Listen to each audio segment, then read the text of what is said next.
చట్టం ఏమైందన్నది అడగటం మాకు కాదండి. కేవలం మాకు కావాల్సింది చర్చి. ఎక్కడ రోడ్డు పక్కన చర్చి ఉన్నా ఎవరు పల్లగొట్టట్లేదు. కానీ ఇక్కడ స్థలం డబ్బులు పెట్టి కొనుక్కొని దానికి మేము గట్టిగా కట్టుకుని పునాదులు వేసి కట్టుకున్న చర్చిని పడగొట్టడానికి వాళ్ళకి ఏం అధికారం? ఇళ్లు పగలు కొట్టారంటే మీకు అధికారం ఉంది, చర్చిల మీద ఏం అధికారం ఉంది మీకు? ప్రతి ఒక్కరు చర్చి కానీ గుడిని కానీ ఎంతో ప్రేమతో పూజిస్తారు.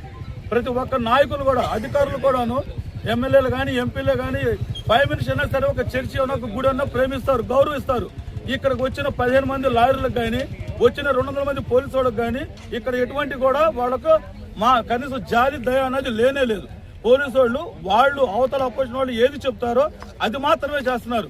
మేము అడ్డుపడి మమ్మల్ని పడగొడతారా, మా మీద తొక్కిస్తారా అంటే తొక్కిచ్చేస్తాం మిమ్మల్ని అన్నా కూడా పోలీసు వాళ్ళు మౌనంగా ఉన్నారండి. మౌనంగా ఉన్నారు. సరే, వాళ్ళ ఉద్యోగం వాళ్ళు చేశారు, ఎవరి ఉద్యోగం వాళ్ళు చేస్తున్నారు. చర్చి పరిస్థితి ఏమిటి? మేము ప్రతిరోజు తప్పి రోజు మేము చర్చిలో ప్రార్థన చేస్తున్నాం. మీ అందరి కోసం, మా ఒక్కల కోసం కాదు, మా సంఘాల కోసం కాదు, మా బిడ్డల కోసం కాదు. తెల్లారితే చర్చిలో ప్రార్థనలు జరిగేది కేవలం నాయకుల కోసం, అధికారుల కోసం మేము చేస్తున్నాం. ఇలాంటి పరిస్థితుల్లో నాయకులైన వారి, అధికారులైన వారి ఈ విధంగా కుప్పకూలిస్తే చర్చికే సరి అయిన పరిస్థితి అండ లేకపోతే మేము ఎక్కడికి వెళ్ళి ప్రార్థనలు చేసుకోవాలి? ఒక గుళ్ళకు కూడా పరిమితమా? చర్చిలకు పరిమితం లేదా?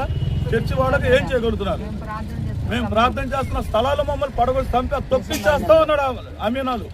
మీరు సస్తే మాకు అభ్యంతరం ఏమీ లేదన్నాడు. పదే ఆడ మనుషులు, ఆడపిల్లలు వచ్చి బతిలాడారు, అయ్యా చర్చిలో సామాన్లు పిల్లలు ఉన్నారండి అంటే కూడాను మీరు ఏమైపోయినా మాకు అభ్యంతరం వస్తే దాంట్లో సత్యస్తా ఉన్నాడు అభినాలు చెప్పిన మాట.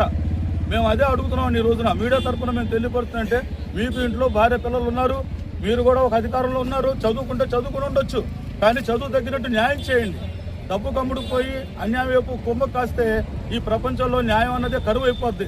ఏదో పేరుకు చెప్పుకోవడానికి న్యాయమూర్తులు, న్యాయస్థానాలు ఉన్నాయి అనుకోవడమే తప్ప ఇంకొక దానికి ఉపయోగం పడరని ఈ విధంగా డబ్బున్న వాళ్ళకి అట్లా కొమ్మ కాస్తే, లేని వాళ్ళు మరి డబ్బు పెట్టి కొనుక్కున్న వాళ్ళు 2 నుంచి 3 రోజుల నుంచి మీడియా ద్వారా అందరూ చూస్తున్నారు ఎంతమంది ఎంత గోడు పెట్టుకున్నారు.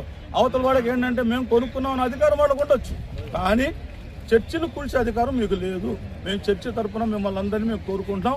మాకు చర్చి కట్టించి ఇవ్వాలి, స్థలంలో ఇక్కడే కట్టాలి, అది మా కోరిక.